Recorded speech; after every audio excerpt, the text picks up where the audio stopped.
പൊറോട്ട കഴിക്കാത്ത മലയാളികൾ കേരളത്തിലുണ്ടാവുമോ എന്ന് സംശയമാണ്. ഉണ്ടാവാതിരിക്കില്ല എന്തായാലും. ഞാൻ എന്തായാലും ഒരു പൊറോട്ട പ്രേമിയാണ്. പൊറോട്ടയുടെ കൂടെ ബീഫായാലും ചിക്കനായാലും ഈവൻ മുട്ടയായാലും ഞാൻ കഴിച്ചോളും. മക്കൾക്കും അതെ, പൊറോട്ട ഇഷ്ടമാണ്. എക്സ്പെഷ്യലി ഇളയാൾക്ക്, ചെറിയ വാവയ്ക്ക് പൊറോട്ട ഇഷ്ടമാണ്.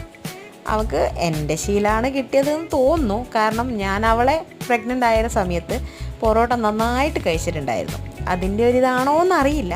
അവൾക്ക് പൊറോട്ട അവളുടെ ഭാഷയിൽ പൊറോട്ടയല്ല, കൊളോട്ടയാണ്. കൊളോട്ട എന്നാണ് മൂപ്പരുടെ ഭാഷ. അപ്പോൾ ഞാൻ വിഷയത്തിലേക്ക് വരാം. പൊറോട്ടയ്ക്കൊരു പൂതി വന്നപ്പോൾ കടയിൽ പോകാനൊരു മടി. പിന്നെ ആക്കുക എന്ന് പറഞ്ഞാൽ അല്പം മെനക്കെട്ട പണിയല്ലേ. ഒരുപാട് സാധനങ്ങൾ വേണം, അത് കുഴച്ച് പിടിച്ച് അതൊന്നും വയ്യ. അപ്പോൾ ഞാൻ എൻ്റെതായ രീതിയിലൊരു പൊറോട്ടയാക്കി നോക്കിയതാണ്. കാണാൻ പൊറോട്ടയല്ലെങ്കിലും ടെക്സ്ചർ വൈസ് അസൽ പൊറോട്ടയായിരുന്നേ, അതെടുത്ത് പറയണം. മറ്റൊന്നുമില്ല, കൂടുതൽ ഇൻഗ്രീഡിയൻസ് ഒന്നുമില്ല, സിമ്പിളായ കുറച്ച് ഇൻഗ്രീഡിയൻസ്. അതായത് ഞാൻ എടുത്ത ബൗളിൻ്റെ അളവ്, നിങ്ങളുടെ ഏത് അളവ് എടുത്താലും കുഴപ്പമില്ല, ആ അതേ അളവ് തന്നെയാണ് 2 ഇൻഗ്രീഡിയൻസും എടുക്കേണ്ടത്. ചോറ്, ഒരു ബൗൾ നിറയെ ചോറ് എടുക്കുക. ആ ചോറിൽ ഒരു മുട്ട മാത്രമേ ആവശ്യമുള്ളൂ. അല്പം ഉപ്പ് ചേർത്ത് നന്നായിട്ട് പേസ്റ്റ് രൂപത്തിൽ അരച്ചെടുക്കുക.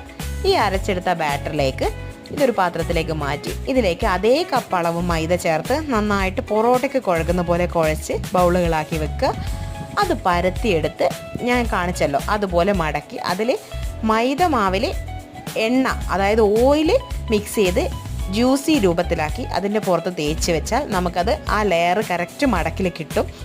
അതിനെ ഒന്നും കൂടി ഒന്ന് സ്ക്വയർ സൈസിൽ പരത്തിയെടുക്കുക. നല്ല തിളച്ച ചട്ടി മീൻസ് പാനിലേക്ക്. ഇരുമ്പ് ചീൻചട്ടിയിലാക്കുമ്പോൾ കൂടുതൽ ടേസ്റ്റ് ഉണ്ടാവും. അതോടൊപ്പം ഉള്ളൊക്കെ നല്ല രീതിയിൽ ക്രിസ്പ്നെസ്സും കിട്ടും. അപ്പോൾ ഒന്ന് ട്രൈ ചെയ്ത് നോക്കുക.